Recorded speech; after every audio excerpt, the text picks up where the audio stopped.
हर हर महादेव। आप सभी को मेरा प्रेम भरा नमस्कार। आज प्रदोष है, बुधवार का दिन है और तारीख आज 17/2025 दिसंबर है। आज ही से मैं शिव महापुराण की कथा स्टार्ट कर रही हूँ। हम रोज़ दो अध्याय लिया करेंगे। जो भी सुनने में इच्छुक है या जिसके पास शिव महापुराण कथा नहीं है, जो वृद्ध लोग हैं, जो कथा नहीं पढ़ सकते हैं, रोज़ नहीं कर सकते हैं, उनके लिए सबसे अच्छा है उपाय कि आप श्रवण कर सकते हैं। यदि आप श्रवण करना चाहते हैं तो आप अपने घर में जितने भी बड़े बुजुर्ग हैं आप चलाकर छोड़ दीजिए। रोज़ हम अध्ययन नहीं कर सकते तो क्या हुआ, श्रवण तो कर ही सकते हैं, इतना तो कर ही सकते हैं। तो उसकी शुभ शुरुआत करने हेतु आज ही से रोज़ 2 अध्याय लिया करूँगी श्री महापुराण के। ठीक है, स्टार्ट करते हैं। हर हर महादेव। श्री शिव महापुराण महात्म्य। श्री शौनक जी के साधन विषयक प्रश्न करने पर सूत जी का उन्हें शिव महापुराण की उत्कृष्ट महिमा का सुनाना। शिव महापुराण को सबसे पहले किसने सुनाया, किसको सुनाया, उसका वृतांत प्रथम अध्याय में है। श्री शौनक जी ने पूछा, हे महाज्ञानी सूत जी, आप संपूर्ण सिद्धांतों के ज्ञाता हैं। हे प्रभु, मुझसे पुराणों की कथाओं के सार तत्व का विशेष रूप से वर्णन कीजिए। ज्ञान और वैराग्य सहित भक्ति से प्राप्त होने वाले विवेक की वृद्धि कैसे होती है तथा साधु पुरुष किस प्रकार अपने काम, क्रोध, लोभ आदि मानसिक विकारों का निवारण करते हैं। इस घोर कलिकाल में जीव प्रायः असुर स्वभाव के हो गए हैं। उस जीव समुदाय को शुद्ध देवी संपत्ति से युक्त बनाने के लिए सर्वश्रेष्ठ उपाय क्या है? आप इस समय मुझे ऐसा कोई शाश्वत साधन बताइए जो कल्याणकारी हो, वस्तुओं में भी सबसे उत्कृष्ट एवं परम मंगलकारी हो तथा पवित्र करने वाले उपायों में भी सर्वोत्तम पवित्र कारक उपाय हो। हे तात, वह साधन ऐसा हो जिसके अनुष्ठान से शीघ्र ही अंतःकरण की विशेष शुद्धि हो जाए तथा उससे निर्मल चित्त वाले पुरुष को सदा के लिए शिव की प्राप्ति हो जाए। हर हर महादेव। श्री सूत जी ने कहा, हे मुनि श्रेष्ठ शौनक, तुम धन्य हो क्योंकि तुम्हारे हृदय में पुराण कथा सुनने का विशेष प्रेम एवं लालसा है। इसीलिए मैं शुद्ध बुद्धि से विचार कर तुमसे परम उत्तम शास्त्र का वर्णन करता हूँ। हे वत्स, वह संपूर्ण शास्त्रों के सिद्धांत से संपन्न भक्ति आदि को बढ़ाने वाला तथा भगवान शिव को संतुष्ट करने वाला है। कानों के लिए रसायन अमृत स्वरूप तथा दिव्य है। तुम उसे श्रवण करो। शिव महापुराण कथा हमें रोज करनी चाहिए। अध्ययन नहीं कर सकते तो श्रवण तो जरूर ही निसंदेह करना चाहिए। तुम उसे श्रवण करो। हे मुने, वह परम उत्तम शास्त्र है। कौन? मेरी महाशिव पुराण। तुम उसे श्रवण करो। हे मुने, वह परम उत्तम शास्त्र है शिव महापुराण, जिसका पूर्व काल में भगवान शिव ने ही प्रवचन किया था। यह काल रूपी सर्प से प्राप्त होने वाले महान त्रास का विनाश करने वाला उत्तम साधन है। गुरुदेव व्यास ने सनत कुमार मुनि का उपदेश पाकर बड़े आदर से संक्षेप में ही इस पुराण का प्रतिपादन किया है। किसने प्रतिपादन किया है? ध्यान से सुने। गुरुदेव व्यास ने सनत कुमार मुनि का उपदेश पाकर बड़े आदर से संक्षेप में ही इस पुराण का प्रतिपादन किया है। इस पुराण के प्रणयन का उद्देश्य है कलयुग में उत्पन्न होने वाले मनुष्यों के परम हित का साधन। यह शिव पुराण परम उत्तम शास्त्र है।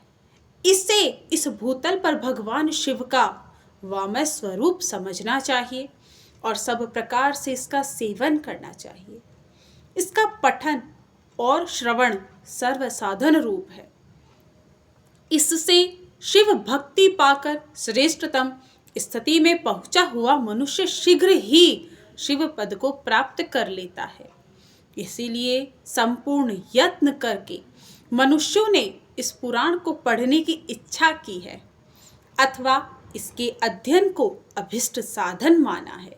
इसी तरह इसका प्रेम पूर्वक श्रवण भी संपूर्ण मनोवांछित फलों को देने वाला है। शिव महापुराण आपके चित्त वृत्ति को तो शुद्ध करता ही है, इसी के साथ यह आपके सभी मनोरथों को पूर्ण भी करता है, आपकी सभी इच्छाओं को स्वीकार करता है और शिव भक्ति में आपका आनंद और भी बढ़ाता है। इसीलिए संपूर्ण यत्न करके मनुष्यों ने इस पुराण को पढ़ने की इच्छा की अथवा इसके अध्ययन को अभिष्ट साधन माना है। इसी तरह इसका प्रेम पूर्वक श्रवण भी मनुष्य मनोवांछित फलों को देने वाला है। भगवान शिव के इस पुराण को सुनने से मनुष्य सब पापों से मुक्त हो जाता है तथा इस जीवन में बड़े बड़े उत्कृष्ट भोगों का उपभोग करके अंत में शिवलोक को प्राप्त कर लेता है, शिवधाम को प्राप्त कर लेता है। यह शिव पुराण नामक ग्रंथ 24,000 श्लोकों से युक्त है। शिव महापुराण में कितने ग्रंथ हैं? 24,000 श्लोक है। शिव महापुराण ग्रंथ में 24,000 श्लोक हैं। यह 24,000 श्लोकों से युक्त है। इसकी 7 संहिताएं हैं जो कि मनुष्य को चाहिए कि वह भक्ति, ज्ञान और वैराग्य से संपन्न हो बड़े आदर से इसका श्रवण करे। 7 संहिताओं से युक्त यह दिव्य शिव पुराण परम ब्रह्मा परमात्मा के समान विराजमान है और सबसे उत्कृष्ट गति प्रदान करने वाला है।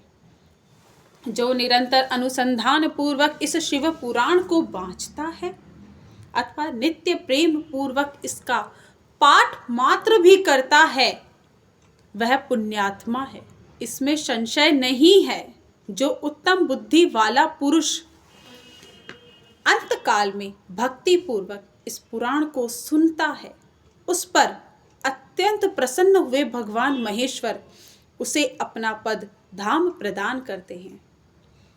मैंने पहले भी कहा था, फिर से कहती हूँ, अध्ययन यदि नहीं कर पाते हैं, क्योंकि मैं समझ सकती हूँ किसी के पास शिव महापुराण ग्रंथ होता नहीं है या कोई पढ़ने में समर्थ नहीं होता है, जैसे कि स्पेशली मेरी माताएं पढ़ नहीं सकती हैं, दिखता नहीं है, आता ही नहीं है पढ़ना या शिव पुराण नहीं है, उस स्थिति में आप अध्ययन नहीं कर सकते तो आपको इसे सुनना तो अवश्य ही चाहिए।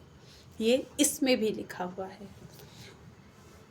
अनंत काल में भक्ति पूर्वक इस पुराण को जो सुनता है उस पर अत्यंत प्रसन्न हुए भगवान महेश्वर उसे अपना पद धाम प्रदान करते हैं। जो प्रतिदिन आदर पूर्वक इस शिव पुराण का पूजन करता है वह इस संसार में संपूर्ण भोगों को भोग कर अंत काल में भगवान शिव के पद को प्राप्त कर लेता है। जो प्रतिदिन भगवान शिव के पद को प्राप्त कर लेना मतलब ये नहीं है कि वो स्वयं भगवान शिव बन जाता है, भगवान शिव के लोक में उसका वास होता है मृत्युपरांत।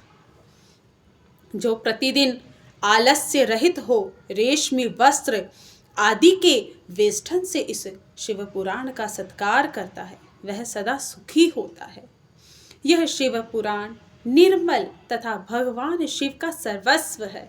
जो इहलोक और परलोक में भी सुख चाहता हो उसे आदर के साथ प्रयत्न पूर्वक इसका सेवन करना चाहिए।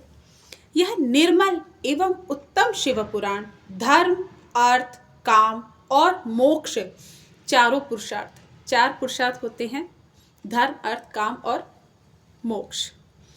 ये चारों पुरुषार्थों को देने वाला है। अतः सदा प्रेम पूर्वक इसका श्रवण एवं विशेष पाठ करना चाहिए। ये हमारा प्रथम अध्याय संपूर्ण हुआ। हर हर महादेव। आप मुझे बताइएगा, एक दिन में आपको एक अध्याय चाहिए या एक दिन में हम 2 अध्याय करें? क्योंकि जैसा कि मैंने आपको बताया कि यदि हम एक दिन में एक अध्याय, शायद मैंने माफ़ी चाहूँगी, नहीं कहा मैंने ये वाली बात, यदि हम एक दिन में एक अध्याय करते हैं तो मैं बोलूँगी शायद 24 अध्याय, टोटल अध्याय इसके कितने हैं ये मुझे अच्छे से नहीं पता, 1 मिनट देख के बताती हूँ। जो भी होंगे तो बहुत विशाल ग्रंथ है, बहुत लंबा टाइम लग जाएगा। यदि आप एक दिन में 2 अध्याय सुनते हैं यदि आप इच्छुक हैं, सुनना चाहते हैं, तो आप हमें ज़रूर बताइएगा कमेंट बॉक्स में। हर हर महादेव, जय भोलेनाथ, जय भोलेनाथ, ओम नमः शिवाय।